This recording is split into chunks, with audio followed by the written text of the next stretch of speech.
عرب کے ماحول میں بیوی سے اظہار عشق عیب، معشوق سے اظہار عشق فخر.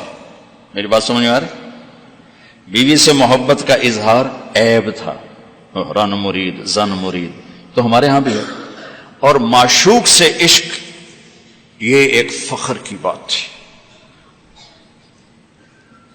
یہ چند شعر سناتا ہوں.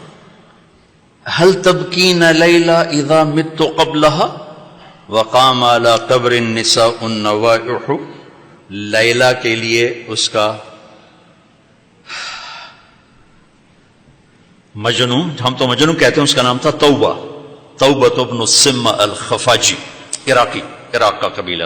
خفاج مکے میں آباد ہے. اب نام آیا نا لیلا کا. کما لو اصاب الموت لیلا بکیتها وجاد لها دمع من العین صافح. لیلا کا نام آیا. واغبط من لیلا بما لا اناله بلا كل ما قرت به العین طائح. پھر بھی لیلا کا نام آیا. ولو ان لیلا الاخیلیۃ سلمت علی ودونی جندل وصفائح. لیلا کا نام آیا. 4 اشعار ہر بیت میں لیلا لیلا لیلا لیلا.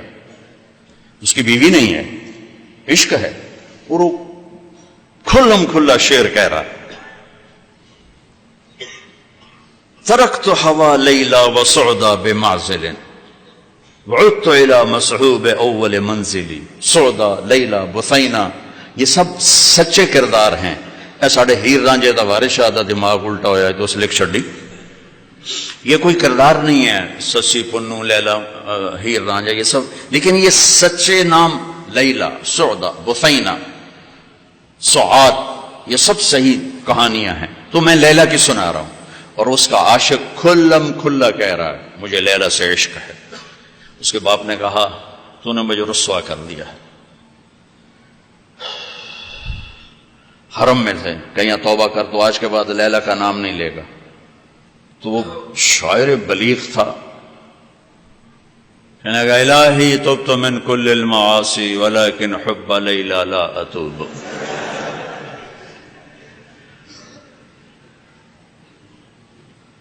اللہم لا تسلبنی حبها ابدا ویرحم اللہ عبدا قال آمین. یہ 2 شعر پڑھ کے ابے کو سنا دی کہ یا اللہ ہر گناہ سے توبہ، لیلا کی محبت سے نہیں. جو میری دعا پہ آمین کہے اس کا بھی بھلا کر دے. یہ میں نے آپ کو عرب کا ماحول بتایا. اس ماحول میں کسی کا کہنا مجھے بیوی سے پیار ہے جگر گردے کا کام. یہ بات سمجھ میں آ گئی؟ اب سنو. مسجد میں محفل ہے اور میرے نبی سے ایک شخص پوچھتا ہے یا رسول اللہ من احب الناس الیک، آپ کو سب سے زیادہ کس سے پیار ہے؟ اور یہ کان میں نہیں ہو رہی بات، کھلا سوال ہے، کھلی مجلس ہے، اور آپ کھل کے فرماتے ہیں عائشہ سے. عائشہ سے. وہ سائل بھی ہل گیا، سننے والے بھی ہل گئے، بھی ایک ہی بڑی. اس نے جلدی سے سوال بدلا، یا رسول اللہ میرا مطلب ہے کہ مردوں میں سے کون پیارا ہے؟ تو آپ نے نبض اس کی دیکھ لی. تو اب آپ نے کہنا تھا ابو بکر سے، تو آپ نے کہا عائشہ کے ابا سے. ابوہا عائشہ کے ابا سے. میرے بچوں، میرے محترم اساتذہ و مفتیان، یہ زندگی پڑھانے کی ہے جو ان کے کام آئے گی. انشاءاللہ رفع یدین کرنے والے بھی جنت میں جائیں گے، نہ کرنے والے بھی جائیں گے. اگر کبائر سے اجتناب ہے، محرمات سے اجتناب ہے، تو اونچی آمین کہنے والی بھی جائیں گے، پس آمین کہنے والی بھی جائیں گے. یہ تو مختلف ہی چیزوں میں جنت جہنم کا پھر معیار نہیں رہ جاتا، پھر اولا غیر اولا کا معیار رہ جاتا ہے. لیکن جو چیزیں میں آپ کو زندگی کی بتا رہا ہوں، ان پر جنت اور جہنم کے فیصلے ہونے والے ہیں. تو اپنے گھروں کو اگر آباد کرنا ہے تو اپنے نبی والے خوبصورت اخلاق اپناؤ، جس سے میرا گھر آباد ہوگا، آپ کے گھر آباد ہوں گے. ایک آیت سنا دیتا ہوں جس میں پوری زندگی موجود ہے. ہن لباس لکم وانتم لباس لہن. تمہاری بیوی تیرا لباس ہے. یہ اس سے تشبیہ ہے. آپ کا کیا خیال ہے؟ میں ابھی کپڑے بدل کر آیا ہوں، اس پر میں چائے گراؤں گا، خود سالن گراؤں گا؟ بلکہ وہ ضیافت میں جب کپڑے پہنے ہو نا دھلے ہوئے، تو ہم آستینیں چڑھا کے کھانا کھاتے ہیں کہ کہیں آستین سالن میں نہ ڈوب جائے. سامنے ہم کوئی رومال رکھتے ہیں کہ اس پر کوئی سالن کا قطرہ نہ گر جائے، کوئی چائے نہ گر جائے، کوئی داغ لگے تو فوراً دھوتے ہیں.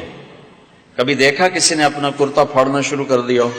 میں قربان جاؤں، قرآن کیا کلام ہے. ایک لفظ میں پوری زندگی سمجھا دی کہ جتنا لباس کو بچاتے ہو اتنے اس رشتے کو بچا لو تو زندگی آباد ہو جائے گی. ہن لباس لکم وانتم لباس لہن. اللہ عورتوں سے بھی کہہ رہا ہے کہ تیرا خامن تیرا لباس ہے، اور ہمیں کہہ رہا ہے تیری بیوی تیرا لباس ہے. دونوں کو اللہ نے سمجھا دیا کہ جتنا لباس کی حفاظت کرتے ہو اتنا اس رشتے کی حفاظت کر لو تو گھر آباد ہو جائے. غریب کا بھی مالدار کا بھی. گھروں کی آبادی کا تعلق نہ علم سے ہے، نہ فتوے سے ہے، نہ پیسے سے ہے، نہ فقر سے ہے. گھروں کی آبادی میٹھے بول سے ہے، اچھے اخلاق سے، محبت سے، اظہار محبت سے. ڈاکٹر عبدالحی رحمۃ اللہ علیہ کی پڑھ رہا تھا میں واقعات، تو اس میں انہوں نے خود ہی اپنا ایک واقعہ ارشاد فرمایا کہ میں اپنے ایک مرید کے گھر گیا کھانا کھانے، تو کھانا بہت بڑھیا تھا. تو فرمایا کہ کس نے کھانا بنایا؟ کہا جی بیگم نے. کہا بلاؤ. بلا کر کہا بیٹی آپ نے کھانا بہت اچھا بنایا تھا، آپ کا شکر گزار ہوں. تو اس نے رونا شروع کر دی. تو ڈاکٹر صاحب رحمۃ اللہ علیہ فرمانے لگے بیٹی رونے کی کیا بات ہے؟ کہا حضرت آپ کے مرید کے پاس 30 سال ہو گئے، ایک دفعہ کبھی اس نے نہیں کہا تو نے کھانا اچھا بنا. بھائیو حوصلہ افزائی کرو، تعریف کرو. دیکھو خوشامد حرام ہے، تعریف تو حق ہے. وہ جو آتا نا اس کے منہ میں مٹی ڈالو، اس سے مراد تعریف نہیں خوشامد. اس میں بڑے اشکال میں رہتا تھا کہ حوصلہ افزائی تو حق ہے،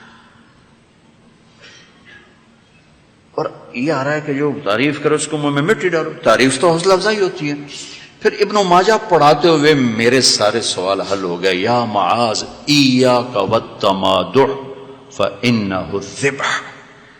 معاذ خوشامد سے بچنا، یہ ذبح کر دینا ہے.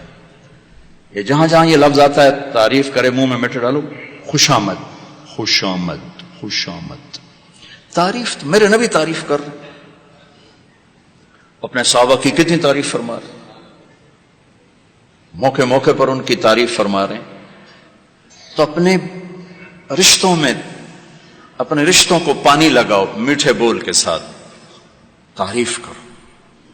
کھانا بنا دو کیا اچھا بنایا ہے، لباس پہنا کیا خوبصورت لگ رہا ہے. ماں کی تعریف کرو، باپ کی تعریف کرو، استاد کی کرو، استاد شاگرد کی کرے. اس سے حوصلہ بڑھتا ہے. خوشامد حرام ہے، تعریف میرا حق ہے، آپ کا حق ہے. میں آپ کی کوئی تحریر دیکھوں، آپ کا کوئی تقریر دیکھوں، آپ کی کوئی چیز دیکھوں تو میرے ذمہ ہے کہ میں آپ کی حوصلہ افزائی کروں. تو رشتوں کو پانی پلانے کے لیے حوصلہ افزائی، تعریف، کمیوں سے درگزر، اس سے میرے عزیزوں گھر آباد ہوتے ہیں. وہ عالم کا گھر ہو، مفتی کا گھر ہو، یا کسی ان پڑھ کا گھر ہو. گھروں کی یہ شکل و صورت 4 دن کا کھیل ہوتا ہے، پھر کشش ختم ہو جاتی ہے. لیکن حسن سلوک، حسن اخلاق ایسا حسن ہے جو ہمیشہ چڑھتے سورج کی طرح چڑھتا ہے، کبھی ڈھلتا نہیں.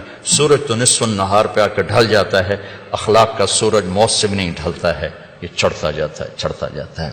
تو اپنے گھروں کو آباد کریں حسن سلوک کے ساتھ، حسن اخلاق کے ساتھ.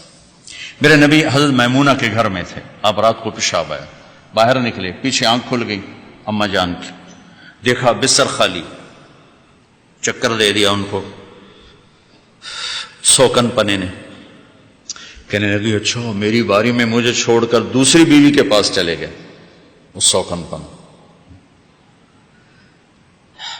کنڈی لگا دی. اللہ کے نبی آئے، دروازہ بند. آپ نے دستک دی، میمونہ دروازہ کھولو. کہا میں تو نہیں کھولتی. آپ نے کہا کیوں؟ کہا مجھے چھوڑ کے دوسری بیوی کے پاس چلے گئے. کہا اللہ کی بندی انی حاقن، حاقن کہتے ہیں زور سے پیشاب آیا.